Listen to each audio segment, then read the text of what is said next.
I'm going to share with you the top 5 checks that determine a safe vegetable fermentation so that you can have a successful experience and reap the health benefits of fermented foods.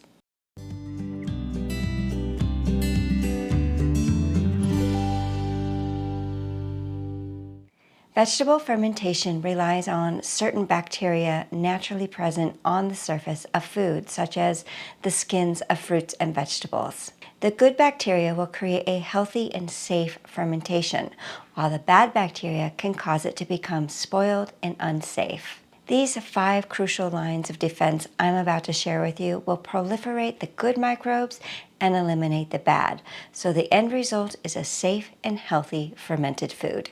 1. Cleanliness of the equipment. Clean hands and clean equipment are the first line of defense to prevent the introduction of bad bacteria and eliminate a potential breeding ground for the ones that may already be present. Before handling the food, wash your hands and all equipment in hot soapy water and rinse well. This includes the fermenting vessels such as a jar or crock, the fermenting weight, the lid, the cutting board, knife, prep bowl, etc.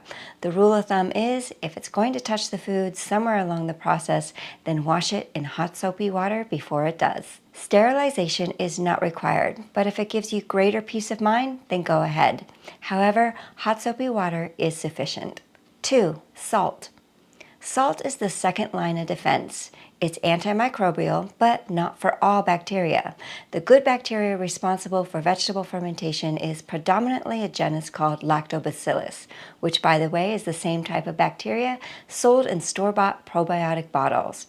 These Lactobacillus bacteria are salt tolerant, even though the bad bacteria are not. So when salt is used in fermentation, it makes the fermenting environment inhospitable to the bad pathogens, yet does not inhibit the good bacteria that we do want. 3. Brine coverage.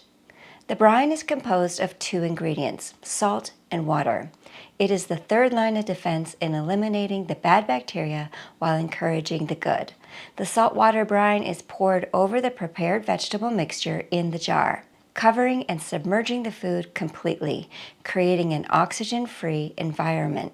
The good microbes that we need in vegetable fermentation are anaerobic, meaning they do not require oxygen for survival, whereas the majority of the bad microbes are aerobic, which means they do require oxygen for survival. So when the brine is poured over the food, the liquid pushes out the oxygen and therefore creates an environment that snuffs out bad microbes. However, any food poking up into the oxygen above the brine will be subject to bad microbes, particularly mold. Here's an example of a piece of cabbage that is above the brine. Within a day or 2, mold began to develop once it was exposed to oxygen. However, when all the food is fully submerged beneath the brine, this problem is eliminated. 4. A fermenting weight. A fermentation weight is the 4th line of defense. Unfortunately, this is the step that is most often skipped. These are the 2 most common things I hear when the use of a weight is disregarded. 1. I don't have a fermentation weight yet, but I'm just so excited to get started. I made the fermentation anyway, it'll be fine. I love the enthusiasm, but actually it probably won't be fine if you're going to be fermenting longer than 5 days. 2. I packed everything in so tight, nothing is rising up, so it's all good. That saltwater brine will begin working on those vegetables, softening and loosening them. They will not remain tight for too long past day 1. Plus, as the fermentation kicks off and the microbes are generating a lot of CO2 bubbles, that gas is going to push the vegetables up, exposing them to surface oxygen. Now, if the fermentation goes longer than 4 or 5 days, this oxygen exposure will become a risk to the fermentation safety. Why? Because the acidic, salty, oxygen-free environment of the brine is what encourages the fermentation process of good microbes, but kills off the bad microbes. Once any part of that food rises above the brine, it's no longer being protected by that brine and is now a breeding ground for possible mold and other bad pathogens. So even if the weight seems not needed on day 1, I guarantee it will be needed in a few days when things start loosening and being pushed up. If one is going to invest in any fermentation equipment, first and foremost, invest in some glass fermentation weights. These are the glass fermentation weights that I recommend and use in my fermentation recipe videos. However, if obtaining glass weights is not an available option for you, watch my video on DIY fermenting weight ideas. 5. pH. pH is the fifth line of defense. A pH scale measures acidity and alkalinity. The scale goes from 1 to 14, with 7 being neutral. The lesser the number below 7, the more acidic the subject is. The greater the number above 7, the more alkaline the subject is. An acidic pH below 4.5 kills bad pathogens, including botulism. However, just the opposite is the case with good bacteria. The good bacteria thrive in an acidic environment, while the bad ones die off. A fermentation actually doesn't start out acidic. It develops into acidity. Here's how. Once prepared to be fermented, the vegetable and its brine inside the jar will actually have a pH closer to neutral when it's first starting out. It's the beneficial bacteria, the lactobacillus, that will turn the fermentation from neutral or alkaline into acidity. The lactobacillus feed on the natural sugars in the food and release lactic acid as their byproduct. As the lactobacillus feed and multiply, the concentration of lactic acid in the brine increases. Hence, the increasing acid drops the pH below 4.5, safeguarding the food from harmful pathogens.